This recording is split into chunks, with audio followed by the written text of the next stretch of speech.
How's it going? Welcome back. We're back. We're at it again. XY on the fly I don't know why you do that. because it's important. It's literally at the intro. It's so important, though. oh my goodness.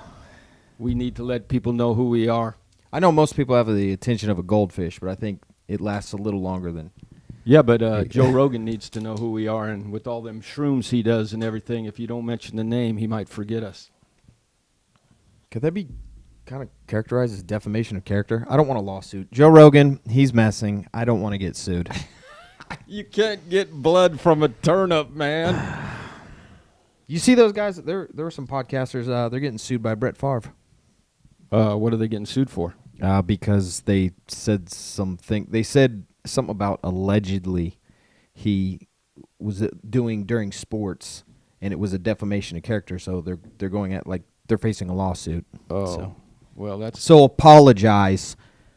I don't apologize. Apologize to Joe Rogan right now. Never. I'm not getting sued. Never. I will never apologize. We will make no apologies. Speaking of on this other people podcast. who don't listen to me, I got a haircut today, and my barber proved that he does not listen, at all. Not just because what happened with my haircut. It looks decent. It looks all right, but it's not what he touched the sides on the top. When I told him, I was like, just make a straight line all the way around because I'll faux hawk it, right? And he kind of faded it a little, which looks fine if I don't try and spike my hair, so it didn't work. But that's not the only way he didn't listen to me. When I sat down in the chair, normally I get another guy who does it, but he was free, and I was like, you know how to use a straight razor? And he said, yeah. I said, all right. So he's talking to me, and he's like, well, how do you want to get your hair? I was like, just follow the receding hairline. I was like, if it was up to me, I'd shave my head. But my wife likes me having hair. And he's like, oh, okay. And he's like, I can understand that. Well, a little while later, he's like, so do you have a girlfriend? And I'm like, I have a wife. I'm married. And he's like, oh, that's cool. And then a little while later, he's like, so are you married? And I'm like, is this dude messing with me? I don't know. Say no to drugs, people. That's all I don't know what the heck was going on. Wait. Did you tip him? I did tip him. Because it does look good. I mean, he did the lines are clean. He did a good job. And it was slightly entertaining to me. So it was like a haircut and a show. I didn't. Well, that's the way it goes. Hey, I want to tell you all why it's very important to be nice. Share a little more about my history. I was physically abused for over 7 years, and when you're abused physically, you learn to survive. You don't fight back. It doesn't work that way. So when I was in school, I was in fights that I definitely could have won, but because I'm just in that survival mode, I would just do to survive. Well, studying Okinawan Shuri-Ryu and becoming a black belt in it, second degree. Listen, I'm an old man now. I'm 60 years old. I'm not talking about fighting, but after being abused and going through all that I went through in high school and everything, I came to a point in Okinawan Shuri that I was like, yeah, none of this crap. I don't put up with anybody's bullshit. That's just the way it is. And I'm not looking to fight, but I do not let people try to intimidate me or throw their weight around. So I asked Teresa if she wanted to do something or go to Freddy's and have a custard. And, of course, she said, well, let's go to Freddy's and have a custard. So we get our custard. We sit down. Of course, I'm with my back to the wall. I can see the whole restaurant. And there's this guy intently staring at me. So I say to Teresa, there's a guy over there staring at me, and I'm not going to let this fly. And she goes, you need to be nice. Listen, people, we need to be nice. Quit watching all this TikTok and YouTube bullcrap with people beating each other down. You can watch my TikToks. They're safe, and they're hilarious. There you go. There you go. Watch his TikToks. But anyway, I got up from the table, and I walked over there and put my hands on his table, and I got down to his eye level, and the words of Teresa were deep in my conscience and saying, be nice. So I just looked at him and I said, did you have your eyes closed? And he goes, excuse me? And I said, no, I thought maybe you were staring at me, and then I thought, oh, maybe he knows me and I'm just not recognizing him. Maybe, I don't know. And he goes, this is why you need to be nice. He goes, oh, man, I'm sorry. He goes, to tell you the truth, I'm just staring off into space. And I should mention, this guy was probably late 40s. He goes, my mom just passed away 2 days ago. And, oh, man, I was like, wow, I'm glad I listened to Teresa. So I said, well, was your mom a Christian? And he says, yes, she was. And I said, well, she's in a better place. And he goes, yeah, I understand that, da-da-da-da. So I left, walked back to my table thinking, man, I did a good job. I was nice. I asked him if his mom was a Christian. I sat down. I told Teresa, and Teresa goes, did you ask him if he's a Christian? So no matter how good you think you're doing, there could always be somebody to help you come along and do even better. So I'm glad I listened to my wife in the first place, and yes, I should have asked him if he was a Christian, because he was hurting. I am not always a nice person. And I'm actually starting to discover, it dawned on me, I realized the other day why I've kind of become so, I'm kind of angry. I'm learning how to control it a lot better, but I realized why it's so bad. And I need to let it go. But so being in the Navy, the entire time I was in, I got, attaboys all the time. Hey, you're an outstanding sailor. You're exactly what the military needs. I had a couple different chiefs tell me that I was a go-getter, hard charger.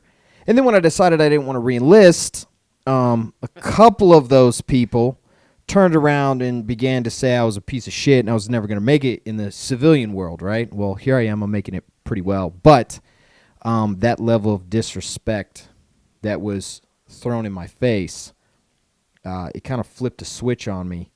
And I swore to myself that I would never let somebody else disrespect me without me putting in my 2 cents. Like, I just wasn't going to be quiet about it. And now I've finally come to the realization that I've actually, I'm a hard person to get along with, and I accept that. So I try and seclude myself a lot because I say what's on my mind half the time, and it upsets other people. So I was thinking about this the other day.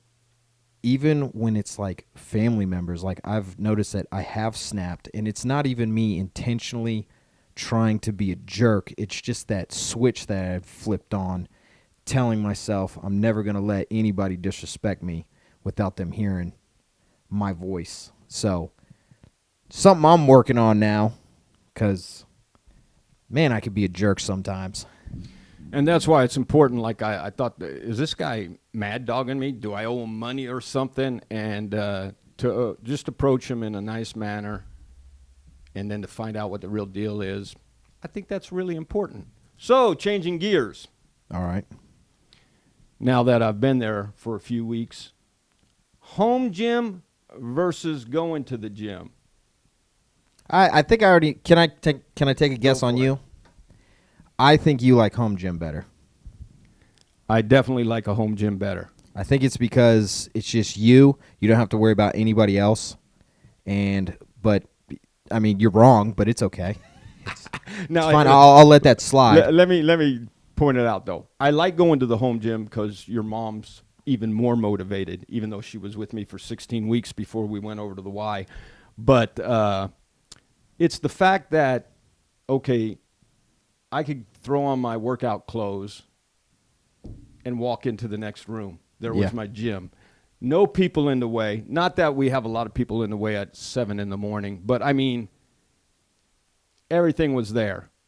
And no drive, and then you have to come back. Then you have to do your showering. I could just knock it out that quick. What I do like better is the free weights. Definitely better than machines and Bowflex and Solaflex. That's definitely better. So I like that part better. And the girl who works the front desk every morning, she waits for my jokes when I come in. And this time I don't know if I told you. Did I tell you my joke I told her the other day? I don't know. I feel it. I said, she's waiting for my joke. She knows I'm going to come in every lifting day. I don't do it on the days I'm not lifting, when I go play racquetball or whatever. But I said to her, hey, you guys have inspired me, and I'm starting up my own business. I'm going to have a portable gym equipment that I take around to people. I knock on their door and tell them the equipment's here for them to work out, whether they want to or not. It's here, and I'm going to call it Jehovah's Fitness.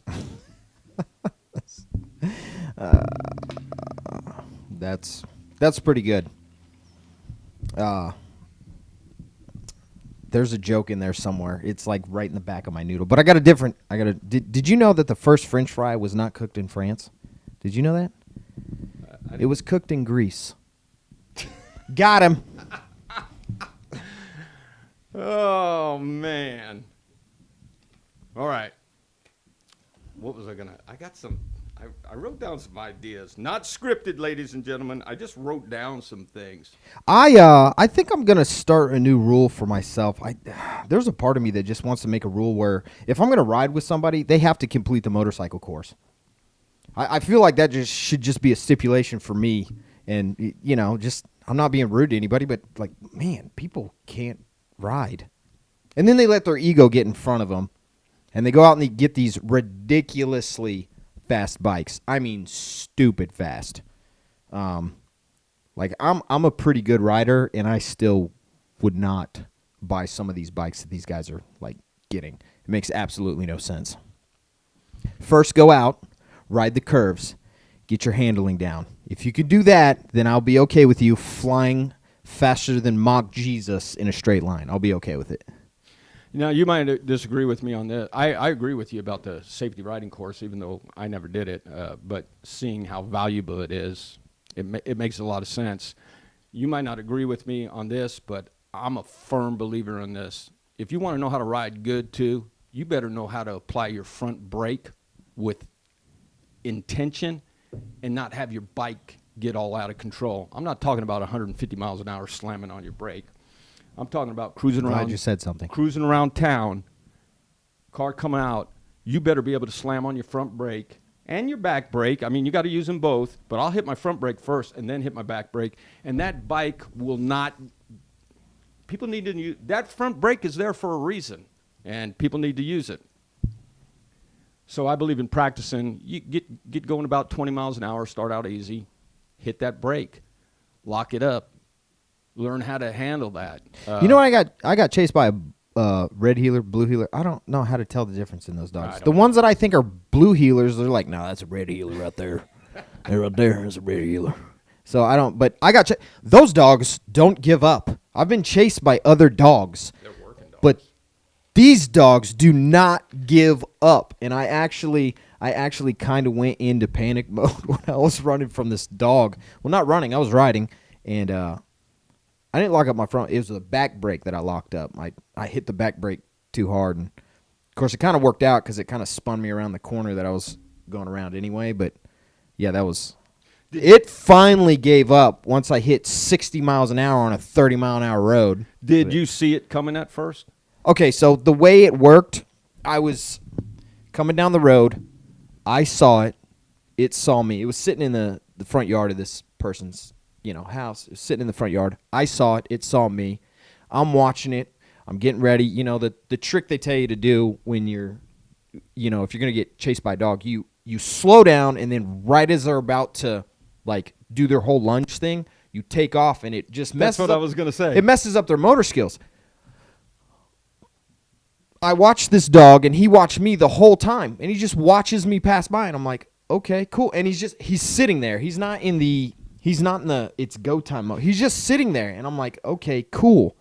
So I get past him, and I'm like, all right, cool. No, good dog, And then I look in my mirror, and I see him coming, and I'm like, what the heck? So I get on it, and then, of course, I'm coming up to the stop sign, and there's a turn, and he's gaining rather quickly. And I ran that stop sign. Fortunately, I did look. There were no cars coming, but because I was thinking to myself, I'm like, man, if there's a car coming, obviously I'm going to let the dog get me and not the car. So, But yeah, that was a. And then I was going to work that day, and then when I got off of work, I was like, you know what? I'm gonna go that same route, and if the dog is there, I'm gonna park the bike. I'm gonna go up to that person's house, and I'm gonna be like, you need to put your dog on a leash, or inside, or in the back. And I was speaking of being nice, because at that time I was like, I'm gonna let this douchebag have it because I know who lives there and I have a problem with them because of something that they said when there was a city council meeting. So I was gonna give him a piece of my mind and introduce myself. And I got to the door and I knocked, and it was a woman holding a baby, and I was like, well, there goes my plan. I'm not going to be a jerk to her. And I was like, hey, is this your dog? And she's like, oh, my gosh, it keeps getting out of the backyard. And I was like, all right, well, it chased me this morning. And she was like, oh, my gosh, we'll have it fixed. And, yeah, they did. I've never been chased by that dog again. And I've seen it a few times. So, isn't it amazing? And it's no slam on you or me or anybody else. It's just the facts. No matter how big and bad you are, you turn a dog loose on somebody and they melt like butter, man. Yeah, that dogs is are true. scary when they're in the mode. They are scary. Well, so there is a difference. I wasn't worried about me getting bit. That does not bother me.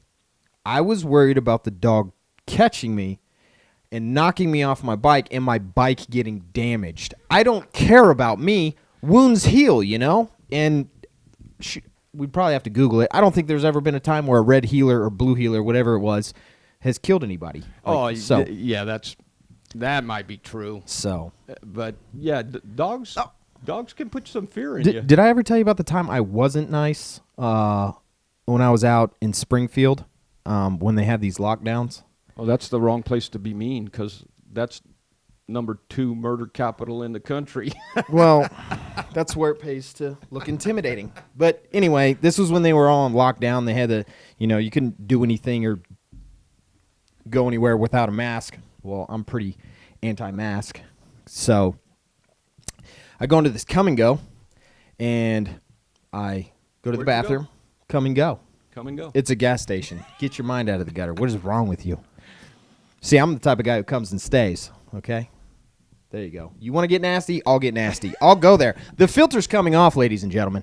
But no, so I go in there, I use the bathroom, and I come out, and I'm like, man, I'm really thirsty. I would like to get some water. So I go and I grab a bottle of water, and I go up to the counter, and this dude looks me straight in the face and goes, I can't sell to you. And I'm thinking to myself, did I grab vodka?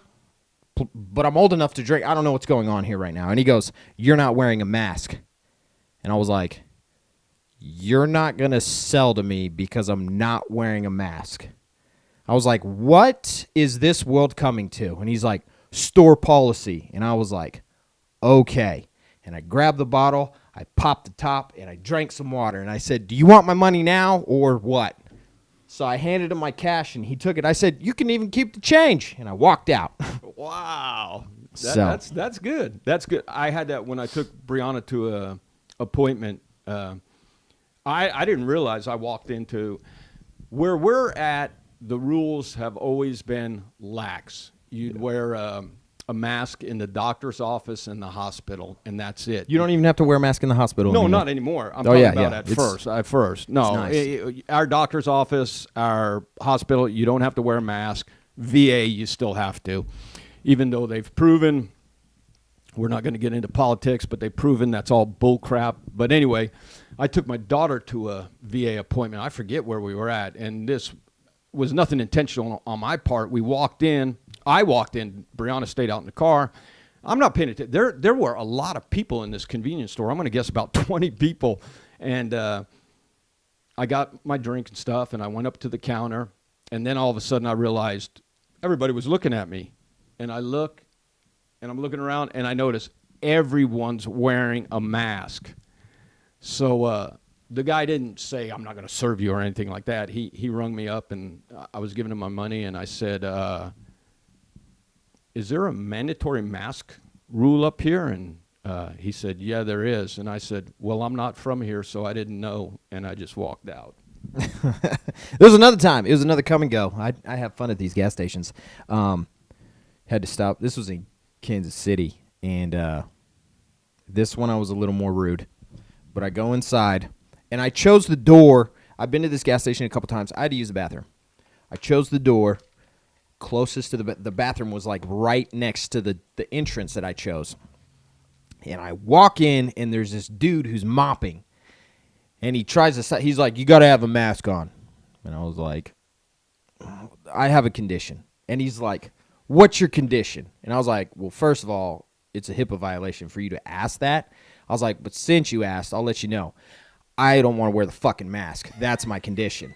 And we both looked at each other for a couple seconds, and then I said, I'm going to go take a piss. And that's what I did. And then I got done, and I left, and I said, you have a good day. There you go. That's how I handled that. And I'll just change the topic completely. We still got time? Yeah.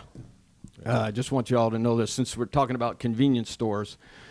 For the people who are drug addicts out there, alcoholics, whatever, and they talk about, oh, there was this. We know. I just want you to know that. We know that you are. Just get off it. Stop doing it. Do your best to get off of it. You can't hide it well.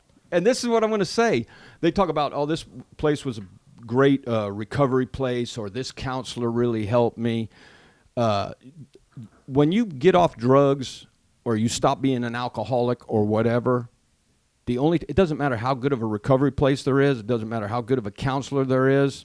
Until you decide that that's what you're going to do, it's never going to happen. So then for those of you who say, well, you don't know how difficult it is. Yes, I do. We're talking about convenience stores. There was some years back, I was spending $107 a month on energy drinks. Don't tell me that I don't know what it's like to quit doing heroin until you try doing $107 a month in energy drinks and then stopping cold turkey. Now I do one a week because, that monkey's still on my back. But I know how difficult it is to stop doing heroin, just as difficult as it is to stop doing energy drinks. Yeah, addiction's addiction. It doesn't matter what it is. Indeed. If you're addicted, you're addicted. And that comes down to like the very beginning moment of it comes down to a choice. And if you make the wrong choice, it's going to bite you in the rear end. Yep. So, and there might be a super rare percentage of people who are like, they actually held a gun to my head and said if I didn't do this, I was going to get my brain splattered all over the wall.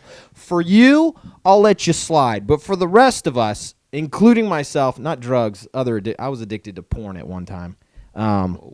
Yeah, I'm keeping it real. I'm not addicted anymore. But things you've done that your parents don't know.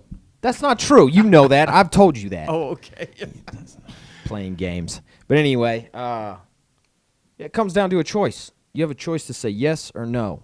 And no, I've never done drugs, but when I first moved out of the house, I was living with a drug dealer, so I was surrounded by it. Wow. And I never did drugs. That's amazing. That's awesome.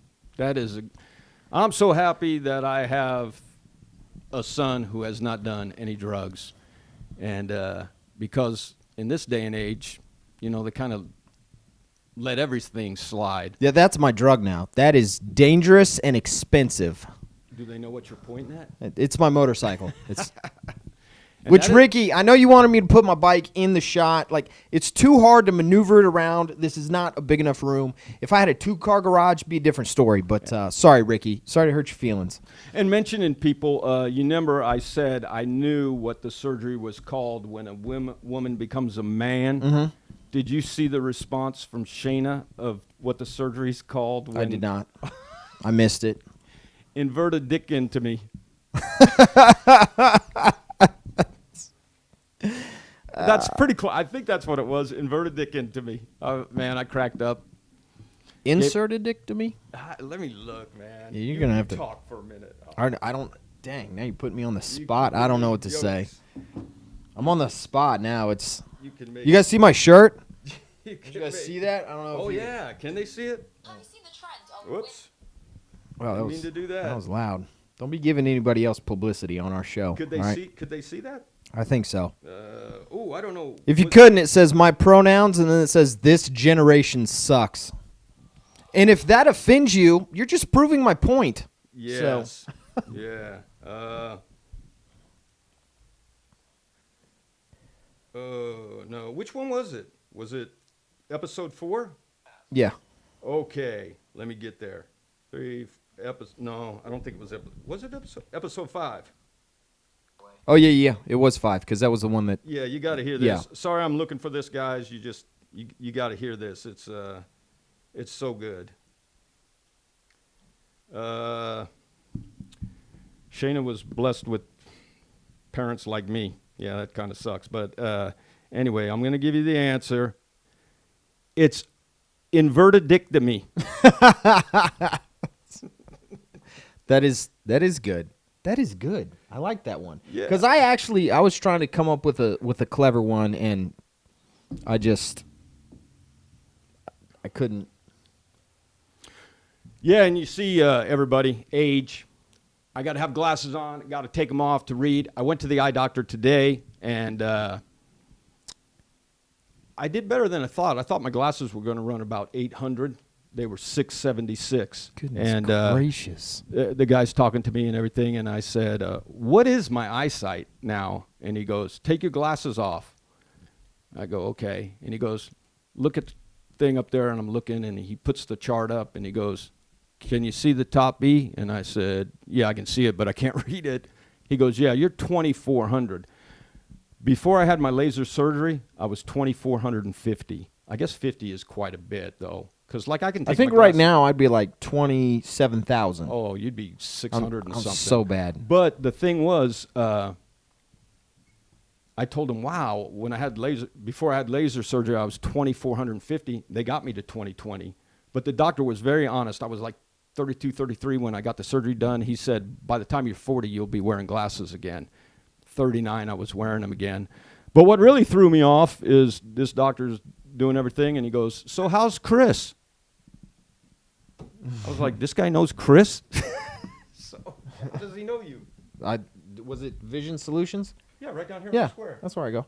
Oh, okay. That's fine. Okay. And I'm kind of a hard person to forget with my vision. He's going to know exactly who I am. Yeah. If you That can see. kid's blind.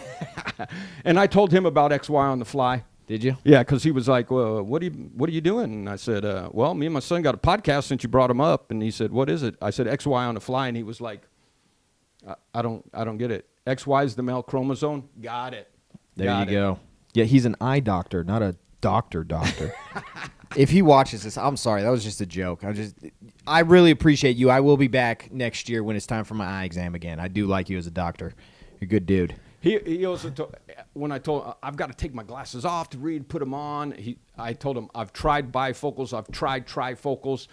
He said, did you do progressives? And I said, yes. And he said, have you thought about just having the line? And I said, yeah, but can you do the transition lenses? And he said, yes.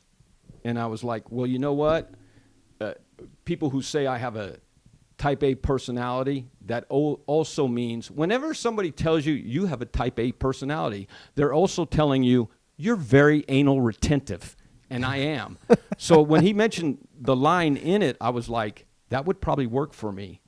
Because the line is there, okay, I know I have to look under it, and so that's what I went with. He said 10 to 15 days. Drew's already got bifocals, but he's got the ones that are there's no line. It's just those are the ones I tried. Yeah. He said the problem with that for people, older progressives, you can't like with the ones with the line. I can turn and look like that. I don't have to turn my head. He said progressives, you more or less have to turn and look with your head. And to save you all money, my wife saw this ad out of Joplin. Buy one pair of glasses, get the second pair of glasses free. Okay? Yeah, don't fall into that crap. We did all that. She got the progressive lenses and everything. And now I'm going to have to take her to Dr. Fast anyway because the glasses don't work. So we're not saving any money. We ended up spending $700 and something down there anyway. She did get one pair of sunglasses. But now I'm going to have to take her in and get the glasses fixed properly so she can see. So don't fall into the gimmicks. You get what you pay for is what I'm saying. You get what you pay for. Yeah, you got 2 10s for a 5? I'm just kidding. All right. I had to think about that. Got to catch them off guard quick. We'll get them. But yeah, that wraps it up for yeah, that's about 30 minutes. So, yeah. Thanks for tuning in. Glad you're here. Drop some comments on what you might like us to talk about. I know I put that on the end of the last video. Just you can email us, or you can just drop it in the comments on the video. And I'm going to drop a podcast here. If anybody is into the outdoors and survival, and this was a friend of my son's, is a friend of my son's. I've never met the guy, but he does really good videos. They're soothing, just the way his voice is. It's so relaxing. You know, he makes all the music in those videos. He does that music himself. He does it. Yes. Wow. Yes. It's called Stumper Media. Stumper, like stumping around, I will guess. tag him in the description Okay. in this one so they can just literally go down and click on it. So We're out. yep, take it easy.